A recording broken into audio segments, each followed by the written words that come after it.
If you are snoring, if you can't breathe properly through your nose, pay attention to this simple remedy. A large part of the snoring is due to mucus and nasal congestion. And one of the fastest way of removing that mucus and opening up your nasal passage is with ginger powder.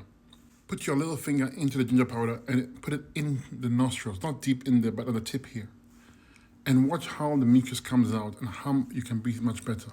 Comment with a heart if you enjoy natural remedies.